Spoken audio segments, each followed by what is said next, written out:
جزاکم اللہ احسن الجزاء۔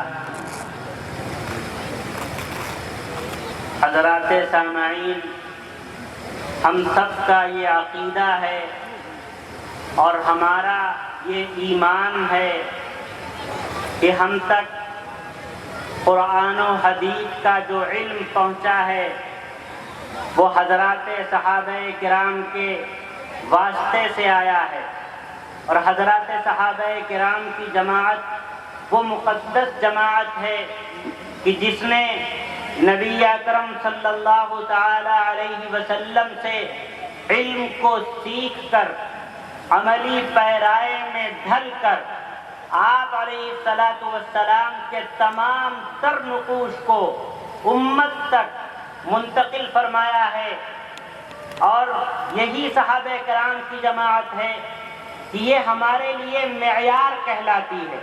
اگر درمیان سے اس جماعت کو ختم کر دیا جائے تو ہمارا ایمان سلامت نہیں رہ سکتا۔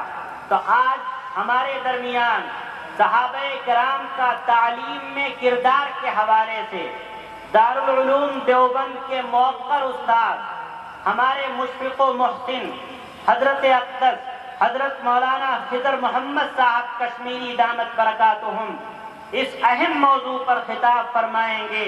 ہم دعوت دیتے ہیں حضرت کو، حضرت تشریف لائیں اور اپنے خطاب سے ہم سامعین کو مستفیض فرمائیں۔ حضرت مولانا خضر محمد صاحب کشمیری، استاد مادر علمی دارالعلوم دیوبند، علم و عمل کا شوق بڑھاتے رہیں گے ہم، علم و عمل کا شوق بڑھاتے رہیں گے ہم، سوئے ہوئے دلوں کو جگاتے رہیں گے ہم انشاءاللہ تعالی۔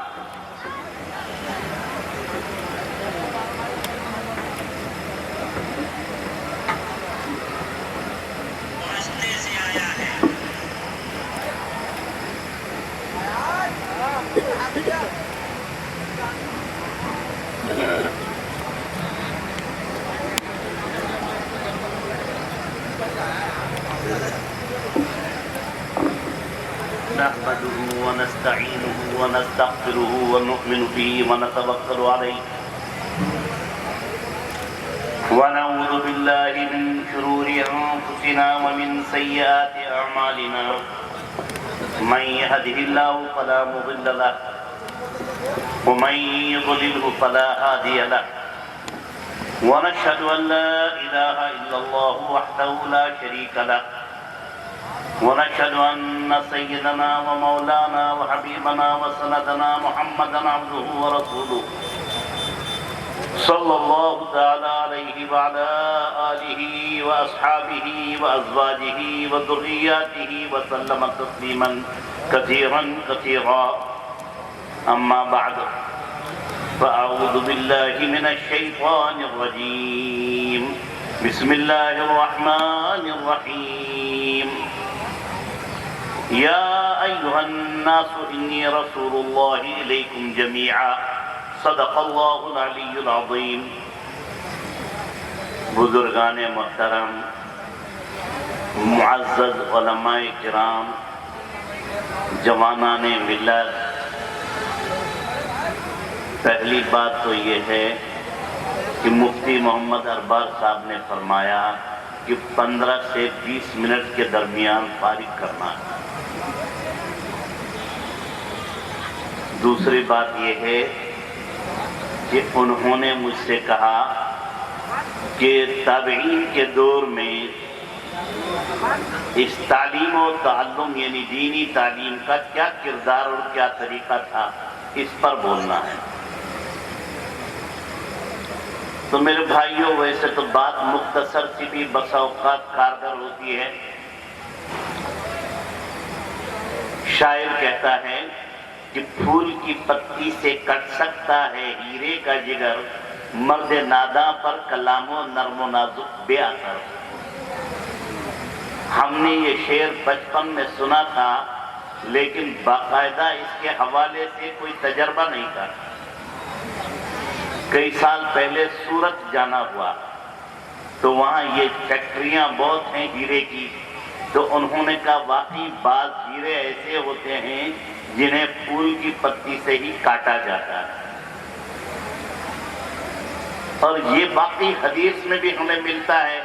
ایک صحابی آئے مولانا عبد الجلیل صاحب، عرض کیا اذنی یا رسول اللہ و اوجز، کہ یا رسول اللہ میرے سامنے نصیحت کیجئے لیکن چھوٹی سی ہو، بڑی بڑی نہ ہو، مختصر سی ہو۔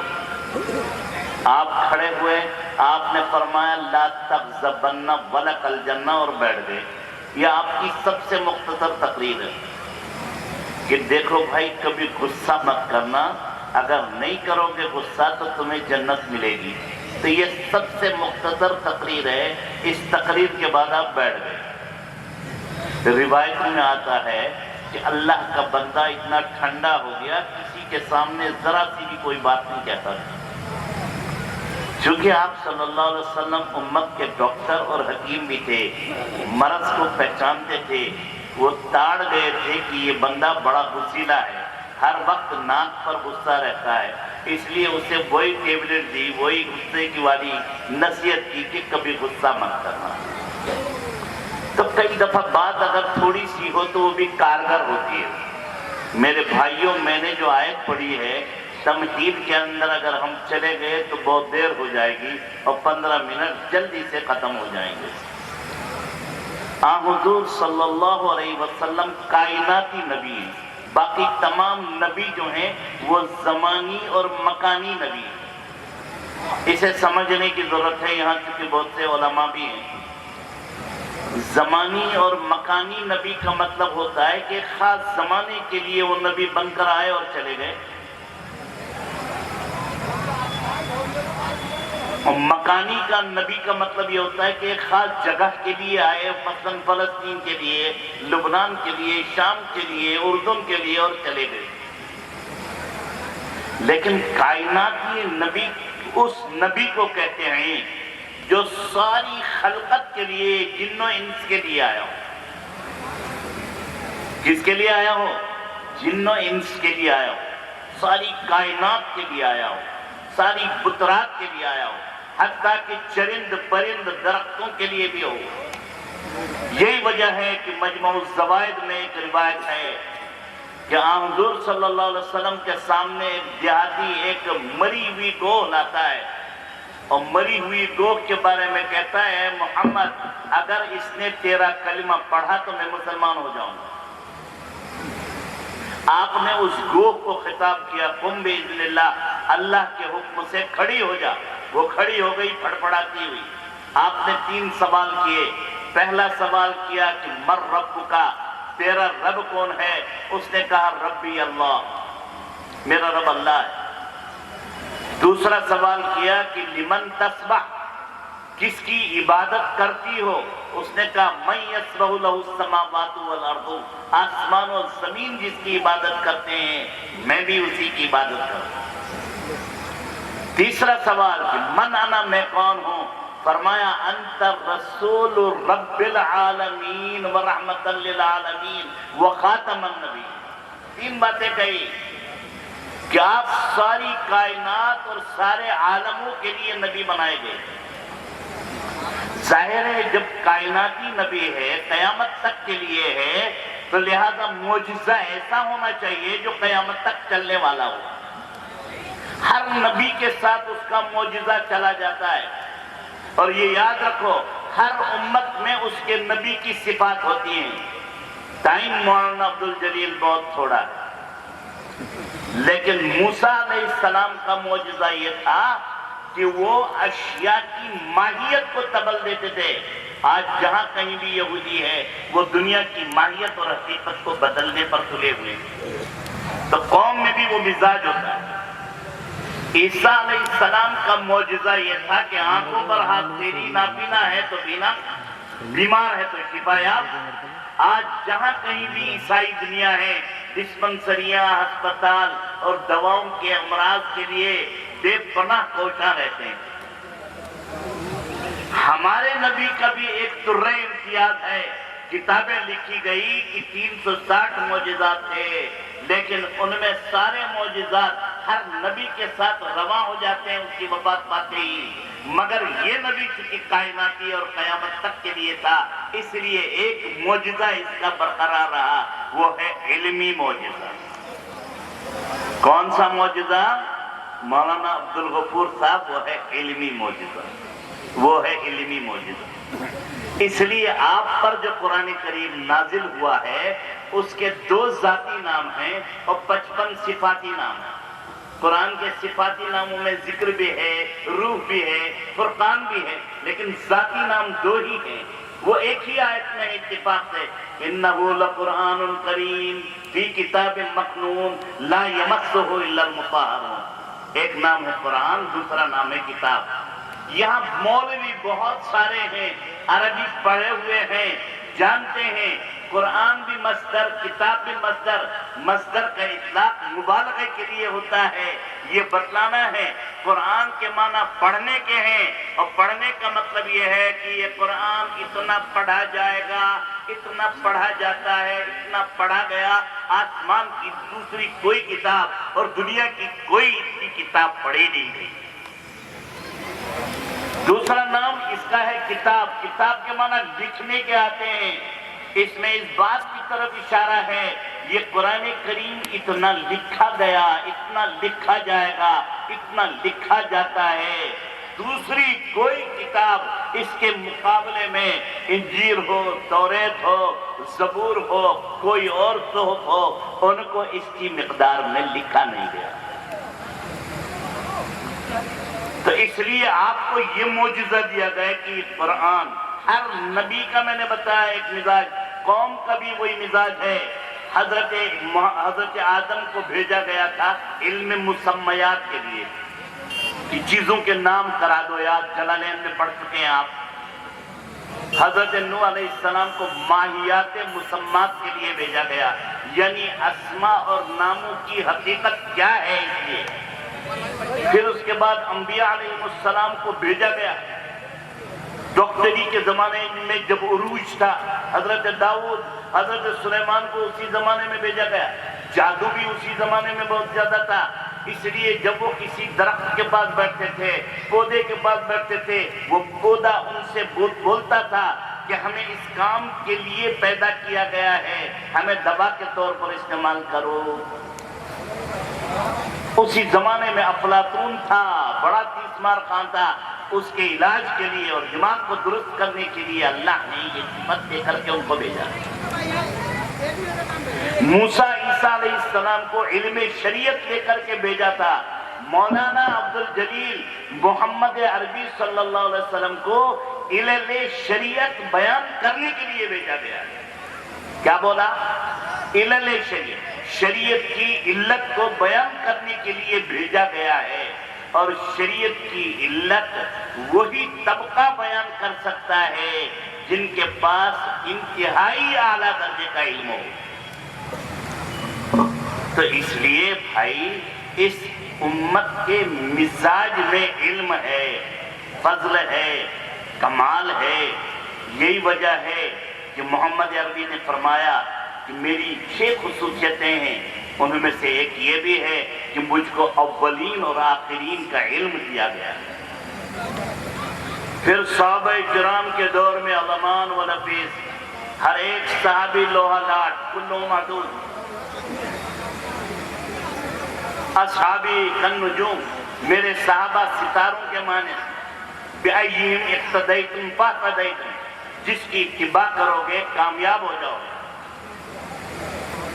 اور اتنے بڑے بڑے علماء، حضرت ابوبکر صدیق بہت بڑے، عمر فاروق، سارے خلفائے راشدین، عبادلہ ثلاثہ یعنی 3 عبداللہ ابن زبیر اور جناب عبداللہ ابن عباس، عبداللہ ابن عمر، محدثین کے نزدیک ایک اور جوڑو حضرت عبداللہ ابن مسعود، بعض لوگ حضرت عبداللہ ابن عمرو ابن العاص، یہ سب بڑے بڑے علماء تھے جنہوں نے علم دین۔ البتہ میرے بھائیوں، جب تک نبی تھے تو مسائل اور دینی مسائل اور دین کی ضرورت ان سے پوری، پھر صحابہ کرام سے دین کی ضرورت پوری ہوئی، پھر تابعین کا دور آیا، تابعین کے دور میں بھی دین کی ضرورت ان سے پوری ہوئی۔ تابعین میں 7 بڑے تابعی ہیں، ان کو کہتے ہیں فقہاء سبعہ۔ کیا کہتے ہیں فقہاء؟ علماء جانتے ہیں ان کا نام۔ سعید ابن مسیب بڑے آدمی، عروہ ابن زبیر بڑے آدمی، سلیمان ابن یسار بڑے آدمی، عبید اللہ ابن عبداللہ ابن عتبہ ابن مسعود بڑے آدمی، قاسم ابن محمد ابن ابی بکر صدیق بڑے آدمی، اور جناب خارجہ ابن زید بڑے آدمی، ابو سلمہ بڑے آدمی، سالم ابن عبداللہ بڑے آدمی، ابو بکر ابن عبد الرحمن ابن ہشام ابن حارث بڑے آدمی۔ یہ جب تک لوگ تھے تو انہی سے پوچھتے تھے۔ پھر کیا ہوا؟ صحابہ کرام بلاد مختلفہ مختلف شہروں اور ملکوں میں چلے گئے، تابعین نے بھی کوچ کرنا شروع کیا اور چلے گئے، تو بہت سے لوگوں کو فکر لاحق ہوئی کہیں ایسا نہ ہو کہ یہ علم دین ضائع ہو جائے، تو اس کے بعد جو ہے یک لخت ان کتابوں کو اور علوم کو جمع کرنے کا ایک سلسلہ چل پڑا، اور سب سے پہلے ہمارے مقتدی، ہمارے امام اعظم حضرت امام ابو حنیفہ رحمت اللہ علیہ نے اپنے 1000 شاگردوں کو بلایا، ان میں سے 40 کا انتخاب کیا اور ان سے کہا کہ فقہی مسائل جمع کرو۔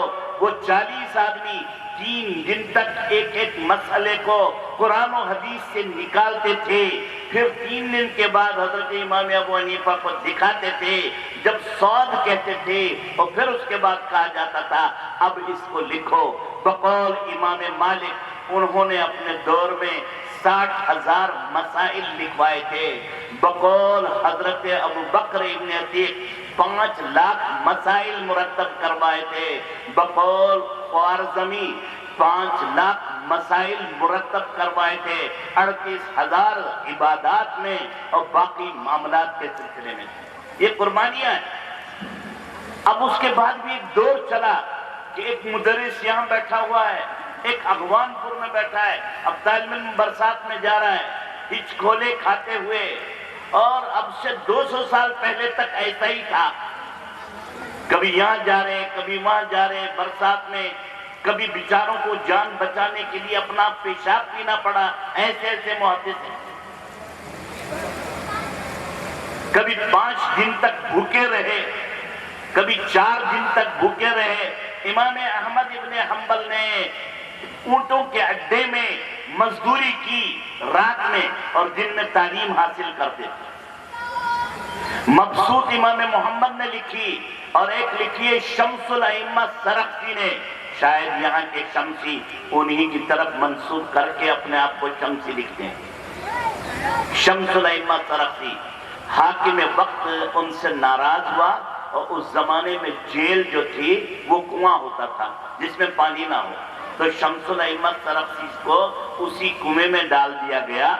شاگرد کنویں کی من کے پاس آتے تھے کہ حضرت لکھواؤ، تو انہوں نے وہاں سے املا کرایا اور ایک کتاب لکھی گئی اس طریقے سے جو 15 موٹی موٹی جلدوں میں محفوظ ہے، جس کا نام مبسوط سرخسی۔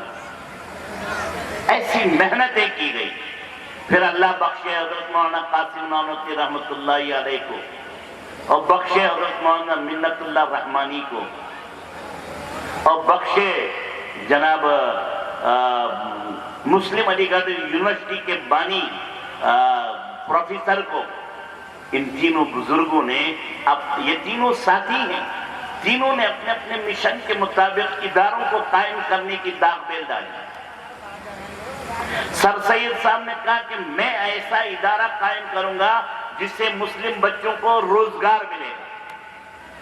رحمانی صاحب نے کہا میں ندوے میں ایسا ادارہ قائم کروں گا جس سے 2 in 1 ہو، تاکہ مسلم بچہ بیک وقت انگلش بھی جانتا ہو اور اس کے ساتھ ساتھ قرآن و حدیث سے بھی مالا مال۔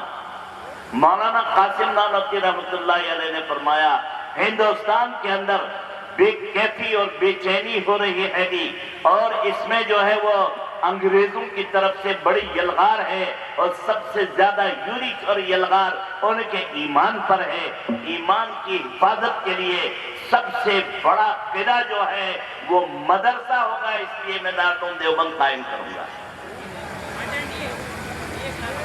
تو یہ بداری جو ہے، خدا کی قسم یہ بقائے اسلام کا ذریعہ ہے۔ جب بھی دنیا میں کسی مذہب کو مٹایا گیا، جب بھی دنیا میں کسی جو ہے دین کو ختم کیا گیا، تو سب سے پہلے اس مذہب کی تعلیمات کو نیست و نابود کیا گیا۔ یہ ہمارے اکابر کی دور رسی تھی، بغیر سبب کے، بغیر اسباب کے۔ خدا وحدہ لا شریک گواہ ہے، حضرت مولانا قاسم نانوتوی رحمۃ اللہ علیہ کی ولایت جہاں شروع ہوتی ہے، وہاں بڑے بڑے ولیوں کی ولایت ختم ہوتی ہے، اس لیے کہ انہوں نے بغیر کسی پیسے کے، بغیر کسی سبب کے دارالعلوم دیوبند کو قائم کیا۔ آج ذرا سا مکتب قائم نہیں ہوتا بغیر پیسے کے، بغیر صاحب ثروت لوگوں کے۔ اسباب پر نظر دنیا والوں کی ہوتی ہے، اللہ والوں کی نظر توکل پر ہوتی ہے۔ موسیٰ علیہ السلام نے اپنی ماں کو، جو بچے کو، ان کی ماں نے موسیٰ کو جو دریا میں ڈالا تھا، بھائی صندوق کا منہ بند کرو تو دم گھٹ جائے مر جائے، پانی اندر گھس جائے تو آدمی مر جائے وہ ڈوب کر کے۔ یہ تو سبب ہے، سبب کی طرف دیکھا ہی نہیں۔ اللہ کو حکم آیا ڈال دو، تم بچانے والے تو ہمیں۔ تو اللہ سبب کو نہیں دے۔ یوسف علیہ السلام کو ڈلوا دیا گیا ان کے بھائیوں سے کنویں میں، نیچے پتھر ہے، بظاہر مارنے کا سارے اسباب، لیکن بچانے والا اللہ تھا۔ دنیا والے اسباب دیکھتے ہیں، لیکن اللہ والے انبیاء اور اللہ کی ذات اسباب کو نہیں بلکہ مسبب الاسباب کو دیکھتے ہیں۔ ہم ان سبھی بھائیوں سے، اجلال صاحب سے اور ارباب صاحب سے لکھا بھی ہے، اے اختر، آئی اجلال اور اے ارباب، تینوں بھائیوں کا شاید یہ ایک مخفف نام ہے۔ میں انہیں مبارکباد بھی دیتا ہوں، ان کو اللہ نے وسائل بھی عطا کر رکھے ہیں، اور ان سے گزارش بھی کرتا ہوں کہ انجام اس کے ہاتھ میں ہے، تو آغاز کر کے دیکھ، بھیگے ہوئے پروں سے پرواز کر کے دیکھ۔ اور آپ حضرات سے یہ ہے کہ رہا چمن تو پھول کھلیں گے، رہی زندگی تو پھر کہیں گے۔ وآخر دعوانا۔